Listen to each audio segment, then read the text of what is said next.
اعوذ باللہ السمیع العلیم من الشیطان الرجیم بسم اللہ الرحمن الرحیم۔ تمام نبیوں کے سردار حضرت محمد صلی اللہ علیہ وآلہ وسلم، تمام مذاہب کے سردار دین اسلام کے پیروکاروں، سلام علیکم۔ آج کی گفتگو جو ہے وہ 65ویں مرحلے میں پہنچ گئی۔ حاضر رحمت من ربی، جس ہستی کو آج سرنامہ کلام بنایا ہے وہ استاذ العلماء، قطب وقت، مجدد دین حضرت سید شاہ احمد وجیہ الدین علوی چشتی شتاری گجراتی المعروف علی ثانی رحمۃ اللہ علیہ۔ تاریخ ولادت آپ کی میری تحقیق کے مطابق 902 ہجری ہے، 1496 عیسوی بنتی ہے، اور تاریخ وصال جو ہے آپ کی جمہور کے مطابق 997 ہجری ہے، 16 جنوری 1589 جو ہے یہ بنتی ہے۔ الشیخ عبد القادر گیلانی الغوث العظم جو ہیں ان سے 432 سال بعد آپ پیدا ہوئے، اور آج 2014 میں آپ کو دنیا سے گئے ہوئے 438 سال ہو چکے ہیں۔ قمری سال کے مطابق آپ کی عمر تقریباً جو ہے وہ 95 سال بنتی ہے۔ شمسی اور قمری میں فرق ہوتا ہے۔ تحقیق کے ذرائع کیا ہیں؟ سب سے پہلے میرے پیر و مرشد شیخ الاسلام والمسلمین مفسر قرآن سید محمد مدنی میاں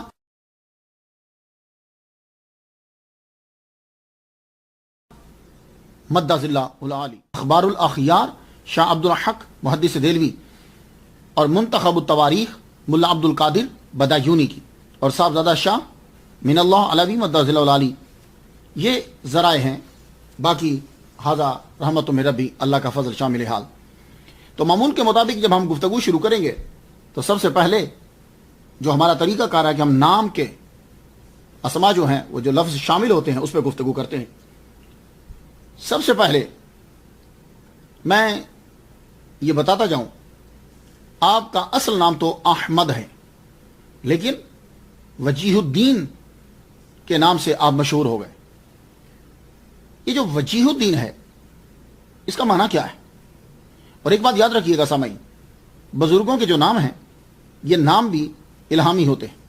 اس نام کے اندر یا تو ان کا مرتبہ ہوتا ہے یا ان کی ڈیوٹی جو وہ کر چکے ہیں وہ واضح ہو جاتی ہے، اور اللہ تعالیٰ ان کو وہ نام عطا کر دیتا ہے، وہ نام ان کا مشہور ہو جاتا ہے۔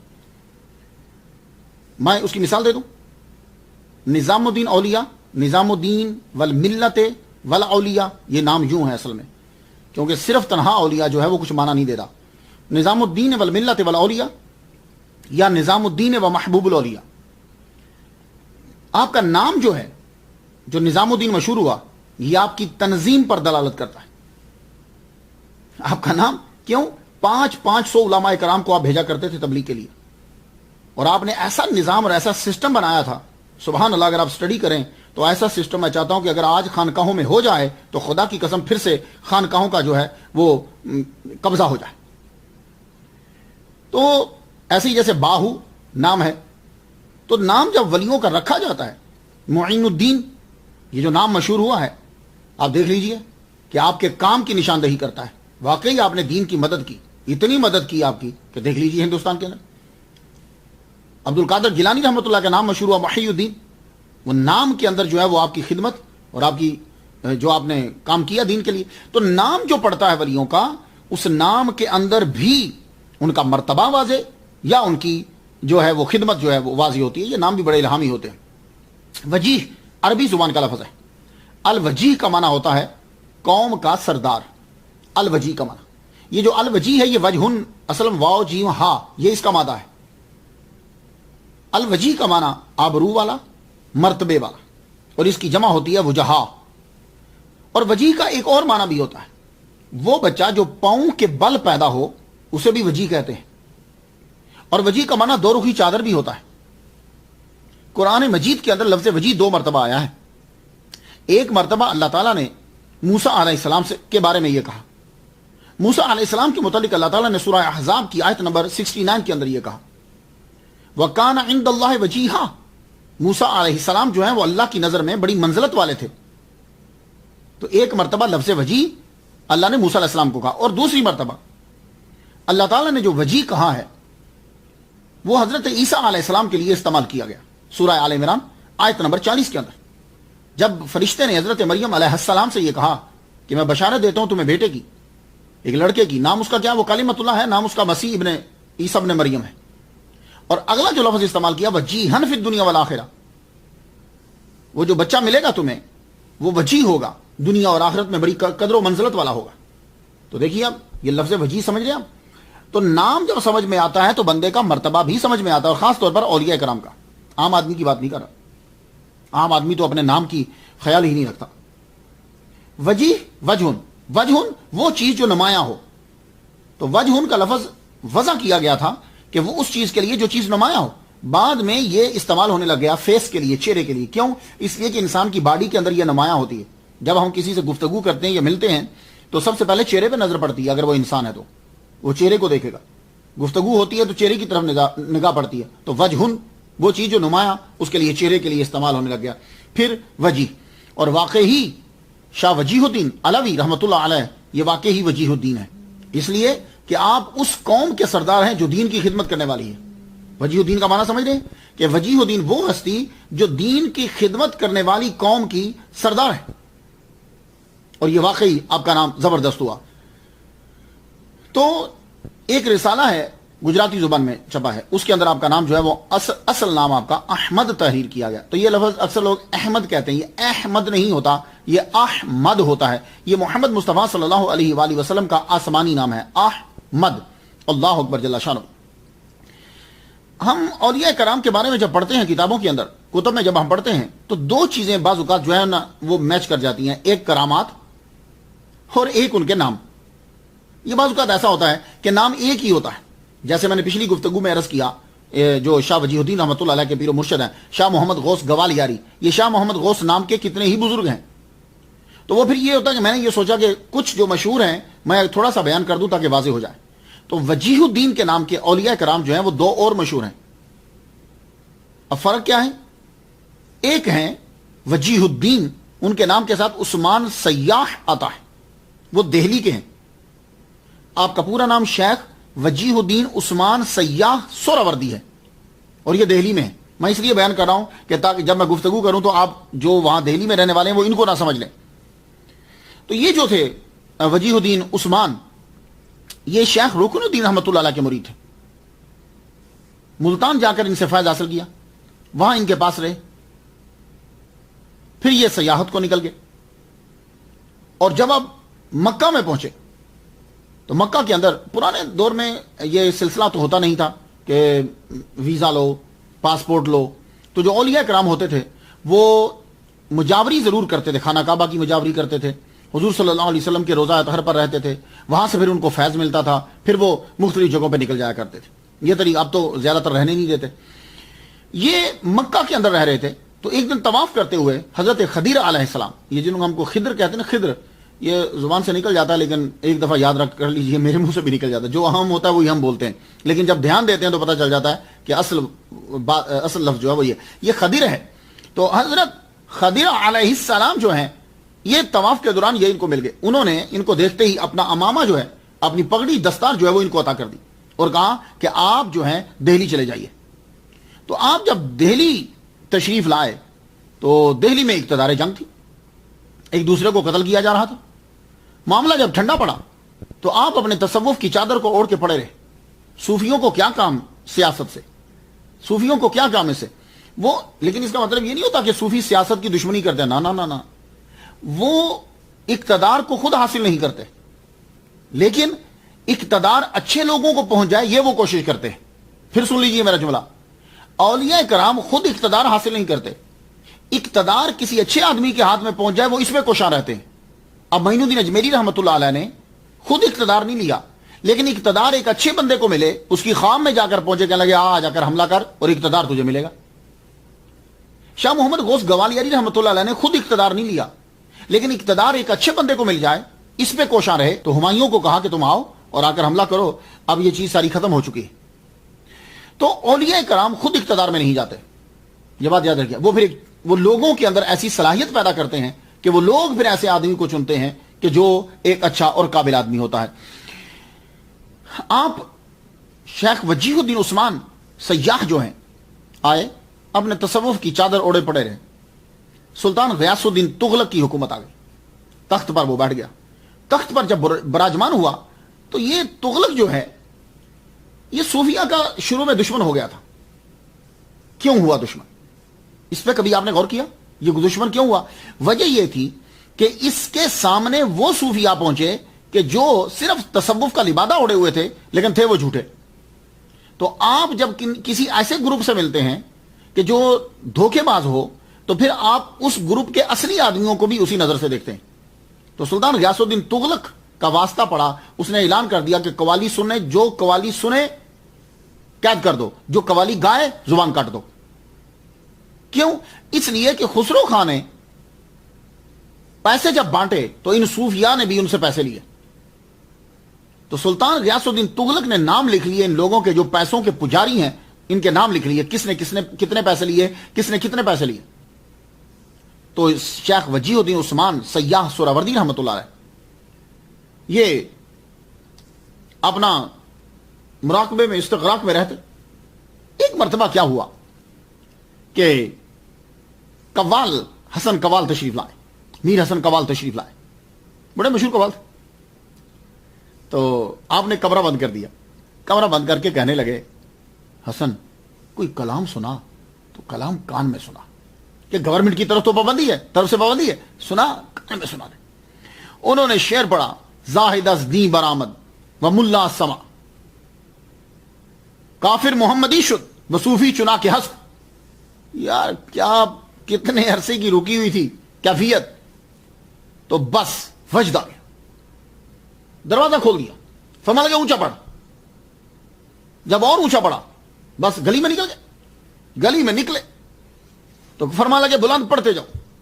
اب کیا تھا، جس صوفی کے کان میں پڑے، جو آدمی ہو اتنا اثر اس کے اوپر ہوتا جائے وہ آپ کے ساتھ نکلتا گیا. بھئی ایک کارواں بن گیا. ہزاروں لوگ، کین یو بلیو، ہزاروں لوگ اس ایک مصرے کی وجہ سے، ہزاروں لوگ، اور آپ کے نکلنے کی وجہ سے ہزاروں لوگ آپ کے ساتھ شامل ہو گئے. بس وہ شعر پڑھتا جائے اور آپ وجہ ہر ایک کو وجہ ہو ہاں کی آوازیں بلند ہونے لگ گئی. کے ساتھ جب لوگ شامل ہوئے تو دہلی سے تغلق آباد جو ہے وہ تھوڑا فاصلہ ہے، لیکن مجمع اتنا ہو گیا کہ ان کی آواز تغلق آباد تک جانے لگی. سلطان غیاث الدین پوچھتا کیا ہوا؟ کہنے لگی سارے صوفی اکٹھے ہو گئے، قوالی ہو رہی ہے اور وہ وجد کر رہے ہیں، رقص کر رہے ہیں. کہنے لگا ان کا سرگنا کون ہے؟ کہا سب سے آگے شیخ وجیہ الدین سیاح عثمان سیاح ہیں. کہنے لگا اچھا ذرا دفتر لے کر آؤ، چیک کروں میں کتنے پیسے لیے اس نے. یہ بھی تو انہی جیسا ہی ہوگا. دفتر میں دیکھا، رجسٹر میں دیکھا تو کہیں بھی نام نہیں تھا ان کا، کہیں نام نہیں ہے. کہنے لگا یار اس نے پیسے نہیں لیے، بلکہ لکھا ہوا ہے کہ یہ اس نام کا جو بزرگ ہے اس نے تو پیسے واپس کر دیے تھے کہ ہمیں دولت نہیں چاہیے. بڑا متاثر ہوا، خود نکلا دربار سے باہر. کہنے لگا لے کر آؤ. دربار میں بٹھایا. آپ سن کر حیران ہو جائیں گے، شیخ وجیہ الدین عثمان سیاح سہروردی رحمۃ اللہ علیہ 3 دن تک سلطان کے دربار میں سما ہوتا رہا. نماز کے ٹائم میں وقفہ ہو، نماز ادا کرنے، پھر سما، پھر نماز، پھر سما، پھر نماز پڑھنے کے بعد سما. 3 دن تک سارے لوگوں کو جتنے ان کے ساتھ سب کو کھانا کھلایا. اللہ اکبر جل جلالہ. اس کے بعد اس نے اعلان کر دیا کہ بھائی سما جو ہے وہ آج کے بعد پابندی اس سے ہٹائی جاتی. تو یہ ہیں شیخ وجیہ الدین عثمان سیاح دہلوی ہیں. یہ 737 ہجری میں ان کا جو ہے وہ وصال ہوا ہے. میں ذرا فرق کر جو، میں اصل گفتگو کرنا چاہتا ہوں شیخ شاہ وجیہ الدین علوی شتاری رحمۃ اللہ علیہ پہ، لیکن میں ذرا، اور دوسرے وجیہ الدین جو مشہور ہیں وہ یوسف نظامی چشتی ہیں. یہ نظام الدین اولیاء رحمۃ اللہ علیہ کے مرید ہیں، اور انہوں نے اپنا جسم اتنا لطیف کر دیا تھا کہ ہوا میں اڑا کرتے تھے، اور یہ 729 ہجری میں ان کا وصال ہوا ہے. تو کچھ سمجھ گئے. میں نے اس لیے عرض کیا آپ کی بارگاہ میں کہ ہم جو گفتگو کر رہے ہیں ان کا نام سید شاہ وجیہ الدین، اصل نام محمد ہے، وجیہ الدین علوی شتاری گجراتی رحمت اللہ علیہ. آ جائیے اب لفظ علوی کے اوپر. مجھے کل ہی فیس بک کے اوپر ایک میسج آیا تھا میرے پیج پر کہ یہ علوی ہیں تو پھر سید کیوں لکھا ہے. بات اب کی بالکل بجا ہے، اور میرے پیر و مرشد نے بھی تقریر کرتے ہوئے یہی کہا، سید مدنی میاں نے بھی. کہنے لگے کہ بھائی میں بھی بڑا حیران ہوا تھا کہ جب علوی ہے تو پھر سید کیوں. تو میرے مرشد نے جو کہا ہے وہی میں آپ کی نظر کر دینا چاہتا ہوں. ہمارے پاکستان کے اندر، ہندوستان کے اندر، یہاں جس کے نام کے ساتھ علوی ہو تو پھر سید نہیں لکھتے تھے. یہ تھے کا لفظ استعمال کر رہا ہوں، اب لکھتے ہیں. اب سید لکھ کر آگے علوی کر دیتے ہیں. شروع میں کیا ہوتا تھا کہ جو علوی لکھتا تھا وہ سید نہیں لکھتا تھا. کیوں؟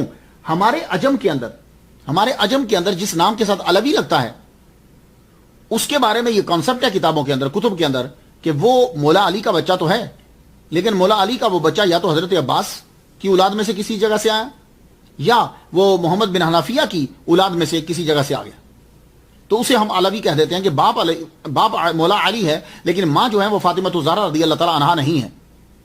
یہ ہمارے ہاں عجم کے اندر ہے، عجم میں.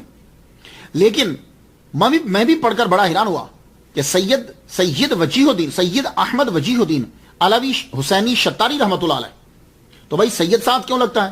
تو میرے مرشد نے جو شیخ الاسلام والمسلمین ہیں، جنہوں نے مجھے امریکہ کے اندر خلافت عطا فرمائی تھی 2001 کے اندر، آپ فرماتے ہیں کہ میں نے جب کتب کا مطالعہ کیا تو مجھ پر واضح ہوا کہ عجم کی تعریف جو ہے وہ اور ہے اور عرب کی تعریف اور ہے. عرب والے لوگ جو ہیں وہ امام حسن حسین کی اولاد کا جو ہو اس کو علوی کہتے ہیں.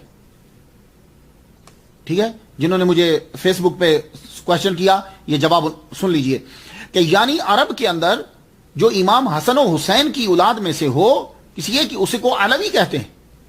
تو گویا کہ پتہ یہ چلا، واضح یہ ہوا کہ ہر سید جو ہے وہ علوی ہے، لیکن ہر علوی، یہ میری تحقیق ہے، ہر علوی سید نہیں ہے.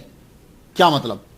کہ ایسا ہو سکتا ہے کہ وہ امام حسن و حسین کی اولاد سے نہ ہو لیکن جو سید ہے وہ علوی ضرور ہے، وہ امام حسن یا حسین کی اولاد میں سے ہوگا. اسی لیے جب ہم ان کا نام پڑھتے ہیں تو یہ کتب استاذ الاساتذہ مجدد دین حضرت سید احمد وجیہ الدین علوی شتاری حسینی رحمت اللہ علیہ، اور آپ کے نام کے ساتھ جو ہے وہ چشتی بھی آتا ہے، اس لیے کہ آپ سے پہلے آپ کا جتنا خاندان ہے وہ زیادہ تر چشتی سلسلے سے وابستہ تھا اور انہی سے ان کی عقیدت تھی.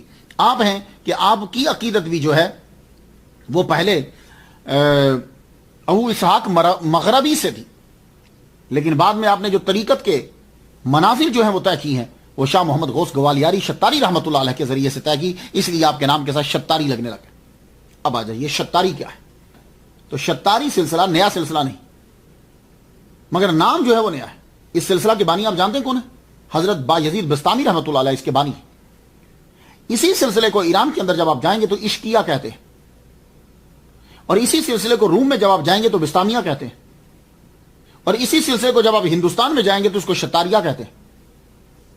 کچھ بات سمجھ میں آ گئی؟ تو اس کا مطلب یہ ہوا کہ شتاریہ سلسلہ نیا نہیں ہے، نام نیا ہے. تو ہندوستان کے اندر اس سلسلے کو جو لے کر آئے ہیں وہ شیخ سراج الدین عبداللہ شتار رحمت اللہ علیہ، اور یہ 5 واسطوں سے حضرت شیخ شہاب الدین سہروردی رحمت اللہ علیہ کی اولاد سے، اور آپ 890 ہجری میں ایران سے ہندوستان آئے، اور آپ کا مزار جو ہے وہ مالباغ میں ہے. آپ ان کا مزار دیکھ کر بڑے حیران ہو جائیں گے. بالکل سادہ درخت اگا ہوا ہے، سادہ آپ کی قبر ہے. دیکھیے مجھے ایک جگہ ان کا شجرہ طریقت جو ہے وہ یوں ملا. حضرت عبداللہ شتاری خلیفہ تھے حضرت شیخ محمد عارف کے، اور یہ خلیفہ تھے شیخ محمد عشقی کے، یہ خلیفہ تھے شیخ باخدا کلی کے، یہ خلیفہ تھے حضرت ابو الحسن کے، یہ خلیفہ تھے ابو المظفر مولانا ترک کے توسی کے، یہ خلیفہ تھے با یزید کے، یہ خلیفہ تھے شیخ مغربی کے، اور یہ خلیفہ تھے حضرت با یزید بستامی رحمۃ اللہ علیہ کے، اور با یزید بستامی رحمۃ اللہ علیہ خلیفہ تھے امام جعفر صادق علیہ السلام کے. آپ نے ان سے فیض لیا تھا اور میں ان کی ہسٹری کے اندر بیان کر چکا ہوں، آپ جا کر یوٹیوب پہ سن سکتے ہیں. سنا آپ نے؟ تو عبداللہ شتاری رحمت اللہ علیہ جو ہیں یہ انڈیا کے اندر اس سلسلے کو لے کر آئے، انہیں بانی سمجھا جاتا ہے. انڈیا مالوا کے اندر جو ہے وہ آپ کا روزہ آتا ہے. آپ جب ہندوستان کے اندر تشریف لائے تو شتاریہ سلسلے کے یہ بانی کی ذرا تبلیغ کا طریقہ دیکھیے. آپ نقارہ بجایا کرتے تھے. پرانے دور کے اندر کیا ہوتا تھا، وہ نقارہ جو ہے نا وہ بجاتے تھے. بجانے کے بعد لوگ جو ہے کسی بڑی سی جگہ مین جگہ کے اوپر کھڑے ہو جاتے تھے، کھڑے ہو کر تو نقارہ کو بجایا جاتا تھا. لوگ اکٹھے ہو جاتے پھر اعلان کرتے. تو آپ نقارہ بجا کے کہتے تھے، جب لوگ اکٹھے ہو جاتے کہتے آؤ اگر کوئی اللہ کا طالب ہے تو آ جائے تاکہ میں اسے اللہ سے ملا دوں. تو اس سلسلے سے تعلق رکھتے ہیں شیخ سید وجیہ الدین علوی شتاری رحمت اللہ. تو یہ شتار کا معنی ایک جگہ میں نے پڑھا ہے کہ تیز لائٹ کو کہتے ہیں، سپیڈ. پنجاب پاکستان کے اندر اور بھی معنی ویسے اس کے ہیں. پنجاب پاکستان کے اندر بابا بلے شاہ پنجابی، جو یہ ایون کہ ہندوستان کا جو پنجاب ہے وہاں کے بھی جو لوگ ہیں جو، اور پاکستان کے اندر بھی جو بابا بلے شاہ کے نام کو جانتے ہوں گے، بابا بلے شاہ رحمت اللہ علیہ بھی شتاری ہیں. کیوں؟ اس لیے کہ یہ مرید ہیں بابا شاہ عنایت رحمت اللہ علیہ کی، اور وہ شتاری تھے۔ تو شیخ وجیہ الدین علوی روحانیت میں جو آپ نے سفر طے کیا اور جو منازل آپ نے پائیں، وہ اسی سلسلہ شتاریہ کو اختیار کیا، اور آپ کے رہنما تھے شاہ محمد غوث گوالیاری شتاری رحمت اللہ علیہ۔ تو آپ کا نام جب لیا جاتا ہے سید احمد وجیہ الدین شتاری گجراتی، ایک لفظ گجراتی بھی آتا ہے، یہ گجرات کیا ہے؟ تو جہاں لوگ جو رہنے والے جہاں کے ہوتے ہیں ان کو تو لفظوں کا معلوم ہوتا ہے، لیکن جو دور کے لوگ ہوتے ہیں وہ نہیں سمجھ پاتے۔ اب جو پاکستان کے اندر گجراتی ہیں، تو پاکستان میں جو لوگ ہوں گے وہ سمجھیں گے شاید وزیر آباد سے آگے جو شہر ہے وہ نہیں۔ یہ دو گجرات ہیں، ایک گجرات پاکستان کے اندر ہے، ایک گجرات انڈیا کے اندر ہے، یعنی یہ مین بتا رہا ہوں میں آپ کو۔ تو جو انڈیا کے اندر ہے وہ اسٹیٹ ہے، وہ ریاست ہے۔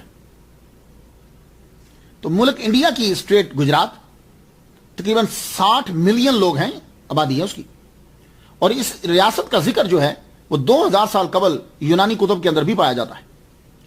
لیکن خیر ہمارے لیے اتنا ہی کافی ہے کہ اس ریاست سے قطب وقت، مجدد دین، استاذ الاساتذہ سید احمد وجیہ الدین شتاری گجراتی رحمت اللہ علیہ اس ریاست سے تعلق رکھتے ہیں، اور آپ کا مزار جو ہے وہ احمد آباد خانپور وہاں ہے آپ کا مزار۔ بس ہمارے لیے اتنا ہی کافی۔ اور جو گجرات ملک پاکستان، یہ صوبہ پنجاب کا ایک شہر ہے اور ضلع ہے۔ اس کی بنیاد کہتے ہیں کہ راجہ بچن پال نے رکھی تھی، جو گرجار تھا۔ اور گرجار میں آپ کو بتا چکا ہوں میاں محمد بخش رحمۃ اللہ علیہ کی ہسٹری کے اندر کہ یہ گجر جو ہے یہ اصل میں کیا ہے۔ تو گرجار جو تھا، گرجار بعد میں گجر بن گیا۔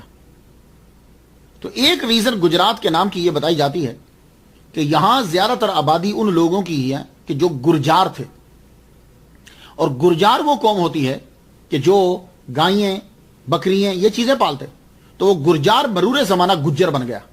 اور جو پاکستان کے اندر گجرات ہے، اس کے بارے میں شاہ دولہ کے اندر بیان کر چکا ہوں کہ یہ اصل میں گجر اور جاٹ دونوں قومیں یہاں بات تھی۔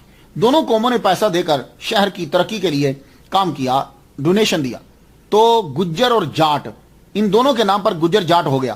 تو وہ گجر جاٹ جو ہے مرور زمانہ کی وجہ سے بعد میں گجرات ہو گیا۔ کچھ بات سمجھ میں آ گئی؟ لیکن انڈیا والے یہ کہتے ہیں کہ ہمارے گجرات کا یہ ہے کہ اسے گجرات اس لیے کہا جاتا ہے کہ گرجار یعنی وہ علاقہ کہ جہاں گجر حکومت کرتے رہے، یعنی گرجار جو ہے وہ حکومت کرتے رہے۔ تو خیر گاڈ نوز بیٹر، آپ مجھ سے بہتر سمجھتے ہیں۔ تو گجرات کے اندر ہمارے سید احمد وجیہ الدین علوی شتاری رحمۃ اللہ علیہ جو ہیں وہ موجود ہیں، تو اس لیے ہمارے لیے باعث برکت۔ ایک اور نام آپ کے ساتھ جو آتا ہے، لقب آتا ہے، وہ علی الثانی۔ اگر بظاہر اس کا ترجمہ دیکھا جائے تو دوسرا علی، ویسے تو حضرت علی کا کوئی ثانی نہیں ہے، دوسرا علی نہیں ہو سکتا، حضرت علی کا ثانی نہیں۔ کوئی اور بندہ یہ کہتا کہ یہ علی کا ثانی ہے تو ہم اعتراض کرتے ہیں، لیکن چونکہ ان کی اولاد میں سے ہیں چلتا ہے، ان کے بیٹے ہیں چلتا ہے۔ لیکن پھر بھی سوال اٹھے گا کہ شیخ وجیہ الدین گجراتی جو ہیں ان کے ساتھ علی الثانی کیوں آتا ہے؟ تو میں ایک ریزن بتانا چاہوں گا۔ دیکھیے کہ مولا علی جو ہیں کس چیز کے اندر ان کو مرتبہ حاصل تھا، سوچیے۔ ہاں مجھے معلوم ہے کہ آپ کا ذہن فوراً گیا ہوگا، لا سیفا الا ذوالفقار، گیا نا؟ نہیں، یہ بات ٹھیک ہے، لیکن ایک اور چلیے۔ ہاں اب ذہن میں آیا، وہ کیا؟ علم، باب العلم۔ مولا علی شیر خدا رضی اللہ تعالیٰ عنہ علم کے اندر وہ مرتبہ رکھتے ہیں کہ صحابہ کرام بھی اقرار کرتے ہیں لولا علی لہلک عمر، سمجھا گی نا؟ تو علم ایک ایسی شعبہ ہے کہ جس میں مولا علی شیر خدا رضی اللہ تعالیٰ عنہ کو ہم بڑے مرتبے پہ دیکھتے ہیں۔ وہ علم دیا کس نے تھا؟ محمد مصطفیٰ صلی اللہ علیہ وسلم۔ اب آ جاؤ شیخ وجیہ الدین گجراتی رحمۃ اللہ علیہ کی زندگی کے۔ تو علی الثانی کہنے کی ایک ریزن یہ ہے کہ جس طریقے سے مولا علی کو علم میرے نبی محمد مصطفیٰ صلی اللہ علیہ وآلہ وسلم نے ڈائریکٹ عطا کیا، اسی طرح شیخ سید احمد وجیہ الدین علوی شتاری رحمۃ اللہ علیہ کو بھی علم میرے نبی نے ڈائریکٹ عطا فرمایا۔ اب آپ سنیں گے، پوچھیں گے وہ کیسے؟ میں نے یہ سلسلہ شروع کیا لوگوں کو بتانے کے لیے کہ تم اولیاء کرام کے اوپر اعتراض کرتے ہو، یہ ہیں اولیاء کرام۔ جاہل ولی نہیں بنتا، تو دھوکے باز تو ہر فیلڈ میں ہیں، مولویوں میں بھی ہیں، بزنس مینوں میں بھی ہیں، سیاست دانوں میں بھی ہیں، ہر چیز میں۔ اصل چیز دیکھو، اصل کیا ہے؟ آپ کو علم محمد مصطفیٰ صلی اللہ علیہ وآلہ وسلم نے عطا فرمایا. اب وہ کیسے؟ شیخ وجیہ الدین کو آپ کو علم سے بڑا پیار تھا. آپ کے ایک استاد محترم دنیا سے چلے گئے, آپ نے سمجھا پتہ نہیں وہ ساتھ علم لے گئے ہوں گے جو مجھے دے کر نہیں گئے. آپ اسی غم کے اندر مبتلا رہے, پریشان رہتے. محمد مصطفیٰ صلی اللہ علیہ وآلہ وسلم کی زیارت ہوئی اور آپ نے یوں ایک کاغذ عطا فرمایا اور فرمایا سن وجیہ الدین, پریشان ہونے کی ضرورت نہیں ہے, یہ لسٹ لے لے, جتنے علوم و فنون ہیں تمام کا نام لکھا ہوا ہے, یہ سارے کے سارے علم ہم نے تمہیں عطا کیے. اب سمجھ آئیے علی ثانی کی علم کے سلسلے میں اس ولی کامل کو علم عطا. اسی لیے امام شافعی رحمۃ اللہ علیہ نے فرمایا ہے اگر عالم دین ولی نہیں تو پھر کوئی بھی ولی نہیں ہو سکتا. اب آ جائیے, نام پہ کچھ گفتگو ہوئی, اب ابتدائی حالات آ جائیے کہ ہم جاننا چاہیں گے کہ آپ کہاں سے آئے, کون ہیں, کس طرح زندگی گزاری. کیونکہ اصل چیز جو ہوتی ہے وہ یہ ہے کہ وہ طرز زندگی کو جاننا ہوتا ہے تاکہ دوسرے لوگ بھی اسی طرح زندگی گزاریں. یمن کے بارے میں سنا ہم نے, یمن سعودی عرب کے بارڈر لگتا ہے. یمن جو ہے یہ ولیوں کا گڑھ ہے, میرے نبی کے عاشقوں کا گڑھ ہے. اس لیے حضور صلی اللہ علیہ وآلہ وسلم نے جب دعا فرمائی تھی نا, اللہم بارک لنا فی یمننا, اللہم بارک لنا فی شامنا, یہ کیوں دعا کی تھی؟ آپ نے اپنی دعا کے اندر یمن کا ذکر کیا تھا. وہ یمن کا, اور مولا علی شیر خدا رضی اللہ تعالیٰ عنہ گورنر بن کر بھی یمن میں گئے تھے. یہ میں آپ کو بتا دوں, یمن ولیوں کا شہر ہے. ویسے کرنی بھی یمنی ہے, یہ یمن ولیوں کا شہر ہے. شام نبیوں کا شہر ہے, شام میں نبیوں کی برکت, ابدال وہاں رہتے ہیں, اس لیے دونوں کی دعا کی. تو یمن میں سید وجیہ الدین شتاری علوی رحمۃ اللہ علیہ کے آباء و اجداد جو پرانے ہیں وہ یمن میں رہتے تھے, یمنی تھے. وہاں سے ایک بچہ جن کا نام سید بہاؤدین حسینی ہے وہ چلے مکہ میں آئے. تو میں نے آپ کو بتایا کہ اولیاء کرام پرانے مکہ میں ضرور آتے تھے, مکہ میں, بیت المقدس میں, ان جگہوں میں, شام میں, ان میں وہ ضرور جایا کرتے تھے. مدینہ شریف میں علم پڑھنے کے بعد سیاحت کرتے, سیاحت کے بعد وہ پھر ایک جگہ پہ بیٹھ جاتے. تو سید بہاؤدین جو ہیں یہ وہاں مکہ میں مکہ کی مجاوری اختیار کر لی. لوگوں کو پانی پلانا, صفائی کرنی, لوگوں کی خدمت کرنی, عبادت کرنی. پھر آپ کو حکم ہوا اللہ تعالیٰ سے, جاؤ تم ہندوستان کی طرف چلے جاؤ. یہ جو حکم ہوتا ہے نا, جب ہم کہا جاتا ہے کہ اللہ کی طرف سے حکم آیا, نبی نے کہا, اس کے کئی طریقے ہوتے ہیں. ایک تو یہ ہوتا ہے کہ آپ لیٹے ہو تو آواز آتی ہے, ایک ہی چیز بار بار آتی, فلاں جگہ جاؤ, فلاں جگہ جاؤ, فلاں جگہ جاؤ, بار بار یہی حکم آتا ہے. یا کچھ ایسا ماحول پیدا ہوتا ہے کہ آدمی کو اس ماحول سے اشارہ ملتا ہے کہ تم چلے جاؤ, وہ بھی اللہ بھیجتا ہے. کوئی آدمی آ جائے گا یا آپ کا مرشد جو ہے وہ آپ کو حکم دے دیتا ہے. تو یہ بہت ساری چیزیں ہوتی ہیں. جب کہا جاتا ہے نا اللہ نے حکم دیا تو اس کا مطلب وہی نہیں ہوتا. تو یہ چیزیں ہوتی ہیں. تو آپ وہاں سے پھر ہندوستان کی طرف چلے. اب ہندوستان میں آئے تو سید بہاؤدین ہیں حسینی رحمۃ اللہ علیہ جو پہلے ہندوستان میں آئے. یہاں آ کر آپ نے دین کا علم پھیلایا. آگے آپ کی نسل جو ہے وہ چلی اور آپ کی نسل جو ہے وہ بڑھتی ہے. تو آپ زیادہ تر آپ کا خاندان جو ہے وہ عدالت میں جج ہوتا تھا اور مسجد میں امامت اور خطابت اور تدریس یہ سلسلہ آپ کا خاندان کرتا تھا. تو سید بہاؤدین جب تشریف لاتے ہیں تو سید بہاؤدین, ان کے بیٹے عطاء الدین, ان کے بیٹے عماد الدین, ان کو اللہ نے ایک بیٹا عطا فرمایا شیخ سید نصر اللہ, شیخ قاضی نصر اللہ رحمۃ اللہ علیہ. شیخ قاضی نصر اللہ رحمۃ اللہ علیہ کے بیٹے سید احمد وجیہ الدین شتاری رحمۃ اللہ علیہ. کچھ بات سمجھ میں آ رہی ہے آپ کو؟ یہ پورا خاندان جو ہے عالموں کا خاندان ہے. اس دور کے اندر جو قاضی لگتا تھا نا وہ عالم ہوتا تھا. کیوں؟ اس لیے کہ فیصلہ چونکہ قرآن اور حدیث کے مطابق ہوتا تھا تو ظاہر ہے وہ پڑھنا پڑتی تھی, قرآن اور حدیث پڑھنا پڑتا تھا. اس کے بعد جج لگیں گے. آج کل جج قرآن حدیث نہیں پڑھتا. کیوں؟ اس لیے کہ اس نے فیصلہ قرآن حدیث کے مطابق نہیں دینا. اس نے فیصلہ جو ہے وہ دوسرے یورپ, امریکہ, اس کے لا کے مطابق دینا ہے. تو پھر وہ ان کو پڑھتا ہے, اس لیے اس کو قرآن حدیث کا کچھ پتہ نہیں ہوتا. تو یہ غلط ہے کہ عدالتوں میں فیصلہ جو ہے وہ قرآن و حدیث کے مطابق ہو رہا ہے, کچھ اس کے مطابق نہیں ہوتا فیصلہ. اگر اس کے مطابق فیصلہ ہو تو پھر عدالت کے اندر جج جو ہیں وہ علماء کرام بیٹھے ہوئے ہوں.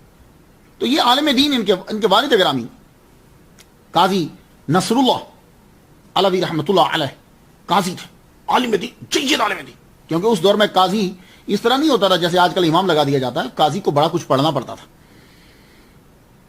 تو چمپانیر میں شیخ نصر اللہ حسینی قاضی تھے. گجرات ریاست کے سلاطین آپ کو عزت کی نگاہ سے دیکھتے. اللہ تعالیٰ نے ان کو ایک لڑکا عطا فرمایا، نام رکھا احمد وجیہ الدین. 902 میں پیدا ہوئے اور ایک روایت ہے 910.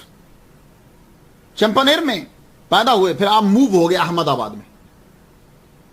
احمد آباد میں موو ہوئے، یہ تقریباً 148 کلومیٹر کا فاصلہ ہے چمپانیر سے احمد آباد.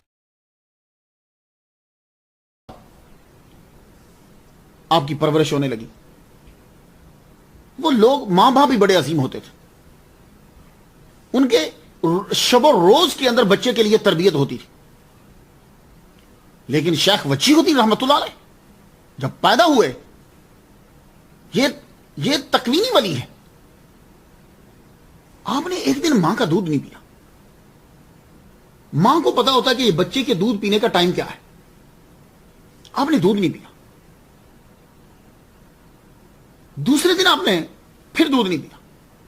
ماں بڑی پریشان، بچہ دودھ کیوں نہیں پی رہا.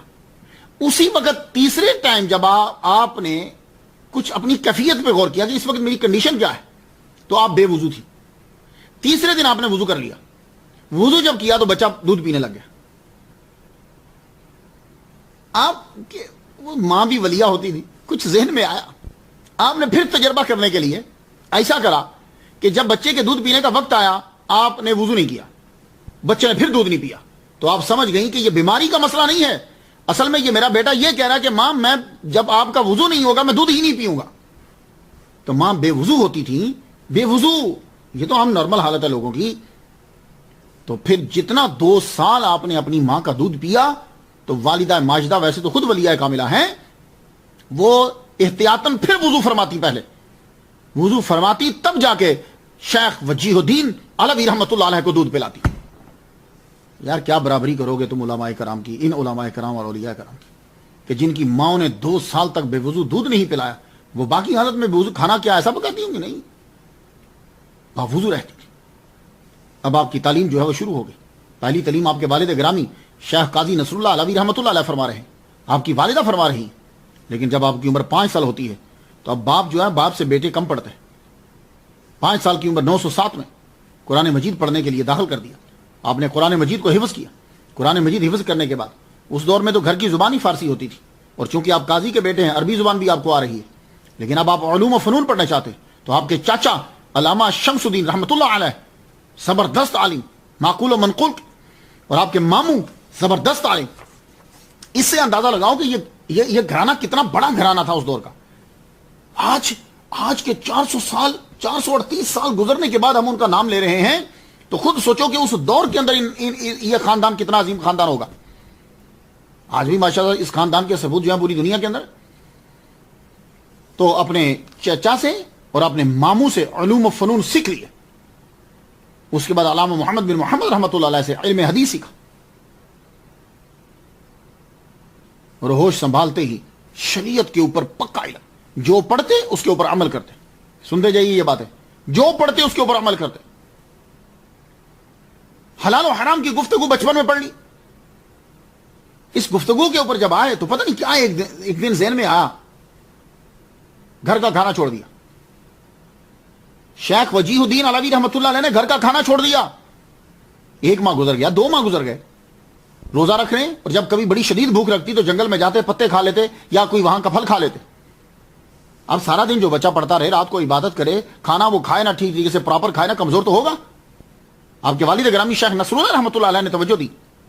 کہنے لگے بیٹے میں تجھے کچھ کمزور دیکھ رہا ہوں. انویسٹیگیشن کی تو پتا چلا کہ بیٹا گھر سے کھانا ہی نہیں کھا رہا. مجھے کہنے لگے وجیہ الدین بیٹے کھانا کیوں نہیں کھاتے گھر؟ جواب سنیے گا، ذرا جواب سنیے گا. عرض کرنے لگے ابا مجھے آپ کے کھانے میں شک ہے، مجھے آپ کے کھانے میں شک سا لگا. کہا بیٹے شک کیا لگا؟ کہا ابا آپ قاضی ہو، قاضی جج ہوتا ہے، جج کی ایک پرسنالٹی ہوتی ہے. تو آپ بازار سے جب گروسری خریدنے کے لیے جاتے ہیں تو آپ نہیں جاتے، آپ کے ملازم جاتے ہیں. وہ ملازم مجھے ایسے شک پڑتا ہے کہ جب وہ دکان سے سودا لیتے ہوں گے تو ہو سکتا ہے کہ قاضی کے نام کی وجہ سے دکان والا پیسے کم لیتا ہو یا پیسے ہی نہ لیتا ہو. تو مجھے اس سے لگا کہ آپ کا کھانا مکمل طور پر جو ہمارے گھر میں پکتا ہے آپ کے عہدے کی وجہ سے شاید اس کے اندر کوئی تبدیلی آ جاتی ہو اور وہ پراپر نہ آتا ہو. اب ذرا جملہ سنیے گا. آپ کے والد گرامی سید شیخ نصر اللہ حسینی رحمۃ اللہ علیہ آپ فرمانے لگے, کہنے لگے بیٹے آج تک ایک لقمہ حرام کا نہ میری باڈی میں آیا ہے نہ ہمارے گھر میں کبھی آیا. کہا ابا آپ اتنی دعوے سے کیسے کہہ رہے ہو؟ جواب سنیے گا. شیخ وجیہ الدین شتاری رحمۃ اللہ علیہ فرمانے لگے ابا آپ اتنے دعوے سے کیسے کہہ رہے ہو کہ ایک لقمہ حرام کا نہیں آیا؟ کہنے لگے بیٹے اگر کھانے پہ میں دھیان نہ دیتا ہوتا تو اگر میں کھانے پہ دھیان نہ دیتا ہوتا تو آج اللہ تعالیٰ تیرے جیسا بیٹا مجھے عطا نہ فرماتا. اللہ اکبر. اس لیے یہ ولیوں کا سلسلہ جو شروع کیا ہے کھانے پہ دھیان. لقمہ کیا جا رہا ہے؟ ایک لقمے کا 40 دن تک باڈی کے اندر اثر رہتا ہے, ایک لقمے کا. تو شیخ وجیہ الدین بچپن ہی سے بجا نام رکھا آپ کا, سبحان اللہ. وجیہ الدین اس میں بمسمہ دین کی سر بلندی ہے یہ, اور دین کو سر بلند کرنے والی قوم کے سردار ہیں. صحیح نام رکھا. 907 سے 935 ہجری تک آپ نے علوم حاصل کیے, یہاں تک کہ 60 سے زیادہ علوم میں دسترس حاصل کر لیا. 60 سے زیادہ علوم کے.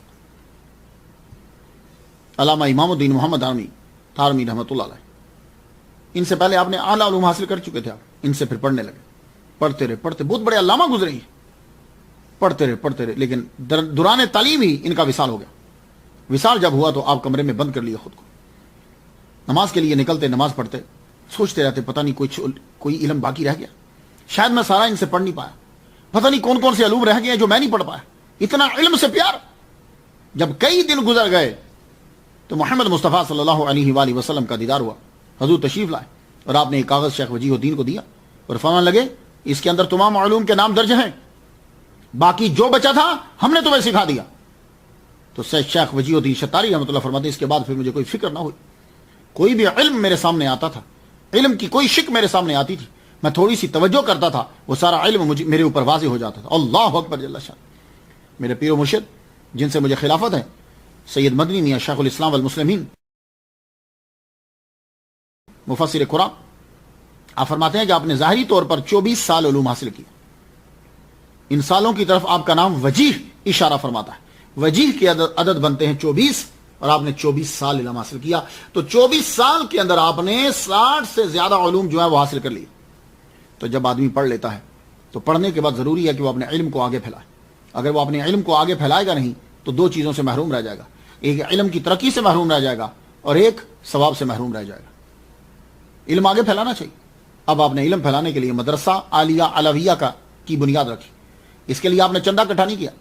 ماشاءاللہ آپ کے والد گرامی قاضی ہیں, اچھا خاندان ہے, لوگوں سے نہیں مانگا, اپنی ذاتی زمین کے اوپر مدرسہ بنا دیا. اللہ اکبر جل. اپنی ذاتی زمین کے اوپر مدرسہ بنا دیا. مدرسہ جب بنایا پورے علاقے احمد آباد سب علماء نے آپ کو مفتی بنا تسلیم کیا. وہ اس دور میں مفتی کوئی بنتا تھا, سارے مفتی نہیں بن سکتے تھے, تو آپ کو مفتی کا عہدہ دے دی. ایک 24 سالہ نوجوان احمد آباد کے اندر مفتی بن گیا. حیران کن بات ہے, یعنی کہ پورے علاقے کے اندر اگر کسی کا فتویٰ چلے گا تو وہ سید وجیہ الدین شتاری رحمۃ اللہ علیہ کا یہ مطلب ہوتا ہے. آج تو یہ مفتی وہ مفتی وہ مفتی, ہر علاقے کا مفتی الگ ہے. وہ یہ لگا پوری اسٹیٹ کے اندر, یہاں جو ہے ریاست کے اندر فتویٰ چلے گا تو ان کا چلے گا, یعنی آخری سائن جو ہے وہ انہی کے ہوں گے. اعلان کر دیا. آپ نے مدرسہ بنایا, مدرسے میں اب لوگ پڑھنے کے لیے آنے لگے. 1 سال 2 سال 3 سال 4 سال دور دراز لوگوں کو پتہ چل گیا. آپ حیران ہو جائیں گے کہ ابھی جو پاکستان کے اندر جو لاہور ہے, لاہور سے اسٹوڈنٹ پڑھنے کے لیے سید وجیہ الدین شتاری رحمۃ اللہ علیہ کے مدرسہ میں خانپور میں جایا کرتے تھے. اللہ اکبر جل. کچھ ہی عرصے میں آپ کا مشہور ہوتا ہے. ایک بیچ پڑھ کے گیا, دوسرا بیچ آ گیا, انہوں نے جا کے مدرسہ بنایا. 80,000 طلباء نے آپ سے علم حاصل کیا. اللہ اکبر جل. 80,000 طلباء کو علم شریعت عطا فرمایا. 64 سال تک آپ پڑھاتے رہے. اور ایسا نہیں ہوتا تھا کہ آج 10 دن کی چھٹی پہ, آج 5 دن کی چھٹی پہ, بلکہ شاہ من اللہ سے تو میں یہ سن رہا تھا کہ آپ اپنے مدرسہ سے پوری زندگی کے اندر 4 مرتبہ ہی باہر نکلے ہیں. یہ میں ان سے سنا میں نے. تو آپ نکلتے نہیں, بس پڑھاتے رہے. 948 ہجری جب آئی, یہ سال آپ کی زندگی کا ایک زبردست دور تھا. علم میں آپ اپنے آپ کو منوا چکے تھے, کوئی آپ کی برابری نہیں کر سکتا. کہ علی ثانی کا خطاب آپ کو دے دیا گیا، علم میں اتنے مرتبے پر فائز ہے. لیکن یہ 948 ہجری کا سال ایک عظیم موڑ لایا آپ کی زندگی کے اندر. دربار ہو یا بازار، جب کبھی ذکر ہوتا علم کا تو آپ کا ذکر ضرور ہوتا، گردنیں جھک جاتی. شریعت کے معاملے میں آپ کی بات کو حرف آخر سمجھا جاتا. بادشاہ تک کی جرت نہیں تھی کہ وہ کوئی فتویٰ صادر کرے کہ جس میں آپ کی مرضی نہ ہو. ہر فتویٰ میں آخری دستخط آپ کے ہی ہوتے. تمام علماء اگر کسی مسئلے میں فیصلہ کروانا ہوتا تو فیصلہ صرف کرے گا تو شیخ وجیہ الدین علوی رحمۃ اللہ علیہ کرتا. اور بادشاہ کے دربار میں آپ کا اثر کتنا تھا؟ آپ نکلتے نہیں تھے، آپ اصلی صوفی تھے. آپ کا کیا تعلق ان سے؟ دربار میں جایا نہیں کرتے تھے. لیکن ایک مرتبہ آپ کو مدرسہ چھوڑنا پڑا. وہ کون سی وجہ تھی؟ وہ یہ وجہ، ایک آدمی آیا، اس کا ایک ہی بیٹا تھا. وہ بیچارہ، اس کے بیٹے کو پولیس پکڑ کے لے گئی، اکلوتا بیٹا، اور بیٹا بھی بے گناہ. اب ایک بیٹا ہو، بڑھاپے کا سہارا ہو، اور پولیس پکڑ کے لے جائے، سنگین جرم عائد کر دے، تو اب آپ روئے. باپ اتنا رویا، روتے روتے وہ آپ کے دربار میں خانقاہ کے اندر آ گیا. خانقاہ میں آیا اور اس انداز سے وہ رویا، آپ کو اس کے اوپر رحم آ گیا. کہنے لگا حضور میرا بیٹا بے گناہ ہے، میں قسم دینے کو تیار ہوں، تحقیق کر لیجیے. آپ اس کے ساتھ چلے، فرمایا چل اٹھ، چلتے ہیں دربار کے اندر. تو آپ نے مدرسہ، ایک یہ وجہ تھی کہ آپ نے اس دن مدرسہ چھوڑا. گئے، سلطان کو پتا چلا، محمود کو، کہ شیخ وجیہ الدین علوی رحمۃ اللہ علیہ میرے دربار میں آ گئے. وہ تو اتنی تیزی سے چلا کہ سر پہ تاج بھی پہننا بھول گیا. آگے بڑھا، حضور آپ میرے دربار میں، حکم فرمائیے. فرمانے لگے ہم آئے ہیں اس لیے کہ اس کا بے گناہ بیٹا ہے، اس کو سزا دے دی جائے گی. تو سلطان کا جملہ ذرا سن لیجئے. کہنے لگا حضور آپ فرما رہے ہیں کہ وہ بے گناہ ہے، وہ گناہ گار بھی ہوتا تو آپ نے جو قدم ہمارے دربار میں رکھے ہیں، قدموں کی وجہ سے ہم اسے چھوڑ دیتے. کتنی عزت ہوتی تھی علماء کی، کتنی عزت ہے اولیاء کی. اور آج کے دور میں ہم ولیوں کا مذاق اڑاتے. ایسے نہیں میرے نبی نے کہا ذکر الصالحین عبادت، ولیوں کا ذکر عبادت ہے. یہ حدیث ہے، ولیوں کا ذکر عبادت ہے. اس لیے میں آپ سب سے کہتا ہوں میرے ساتھ شامل ہو جاؤ اس عبادت کے اندر. آؤ ہم اس عبادت کو پھیلائیں. ولیوں کا ذکر ہو. جب کسی کا ذکر کرتے ہیں وہ فوراً ان کو پتہ چل جاتا. ایسے ہی جیسے آپ لوگوں نے آئی فون کے اوپر نمبر ڈائل کر دیا، وہ پھر توجہ فرماتے ہیں. اس چیز کو میں نے فیل کیا ہے، آپ بھی کر سکتے ہو. یہ میں کوئی کرامتیں یا ویسی چیزیں بیان نہیں کر رہا. پڑھو تم ولیوں کو، تم خود فیل کرو گے کہ تمہارا رابطہ ان سے ہو گیا ہے. سلطان نے فوراً چھوڑ دیا. یہ آپ کا اثر و رسوخ تھا دربار کے. ملا عبد القادر بدایونی کیا کہتے؟ یہ ملا عبد القادر جو ہیں یہ شاہی مورخ ہیں. انہوں نے چیزوں کو دیکھا، اسے لکھا. منتخب التواریخ ان کی کتاب کا نام ہے. انہوں نے لکھا ہے، کہتے ہیں کہ بے شمار مریض جو ہیں وہ آپ کے دربار میں، آپ کی خانقاہ میں آتے، آپ ان کے لیے دعا کرتے اور آپ کی دعائیں بڑی جلدی قبول ہوتی تھی، وہ شفا پا جاتے. اور جو کچھ آپ کے پاس فتوح آتی، یہ فتوح کا لفظ جو ہے اکثر جب آپ اولیاء کرام کی شان بیان کر رہے ہوں تو میں نظر و نظرانہ ویسے عرف عام میں بول جاؤں تو بول جاؤں، اصل لفظ اس کے لیے فتوح ہوتا ہے. وہ جتنی آتی تھی سب کی سب آپ تقسیم کر دیتے تھے. اپنے گھر میں کچھ نہیں رکھتے تھے، نہ اپنے لیے کچھ رکھتے تھے، سب تقسیم کر دیتے. یہ اور ملا عبد القادر لکھتے ہیں کہ یہ علوی نسب ہے، علوی نسب سے تھے، مگر اپنے نسب کو مسافر ہونے کی وجہ سے شہرت نہ دی. انہوں نے شریعت کی نہایت پابندی کرتے تھے. شاید ہی کوئی کتاب ہو جس کی شرح یا حاشیہ نہ لکھا ہو. لو ملا عبد القادر بدایونی لکھ رہے ہیں. یہ منتخب التواریخ پڑھنا کبھی بیٹھ کے، آپ کو پتا چلے کہ یہ مغلوں نے کیا کیا، مغلوں سے پہلے جو بادشاہ تھے انہوں نے کیا کیا. بڑی دلچسپ کتاب ہے، ضرور پڑھیے گا. 948 ہجری میں وہ موڑ آیا. یہ میں نے آپ کو بتایا کہ دربار میں کتنا اثر ہے، ویسے آپ کا کیا مقام ہے، تو وہ 948 ہجری میں پھر کیا مقام موڑ آیا. شاہ محمد غوث گوالیاری رحمۃ اللہ علیہ نے گوالیار کو چھوڑ دیا. گوالیار کو چھوڑ کر احمد آباد میں آ گئے، سارنگپور میں. احمد آباد میں جب آئے تو یہاں ایک مولوی صاحب تھے، بڑے ٹاپ کے عالم دین تھے، حدیث کے بڑے ماہر تھے، شیخ علی متقی رحمۃ اللہ علیہ. ان کے سامنے ایک معراج نامہ آپ کا گزرا.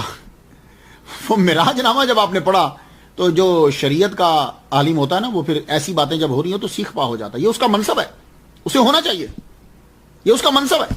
اس کی مثال دوں میں آپ کو. حضرت موسیٰ علیہ السلام، حضرت خضر علیہ السلام جب چلے تھے آپس میں تو موسیٰ بار بار کیوں بولتے تھے؟ اس لیے کہ وہ شریعت کے عالم ہیں. تو حضرت خضر علیہ السلام ہر کام شریعت کے الٹ کر رہے ہیں.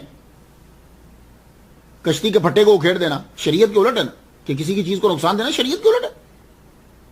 ایک بچہ بیچارہ کھیل رہا ہے، اس کو پکڑ کے مار دینا شریعت کے الٹ ہے بھائی.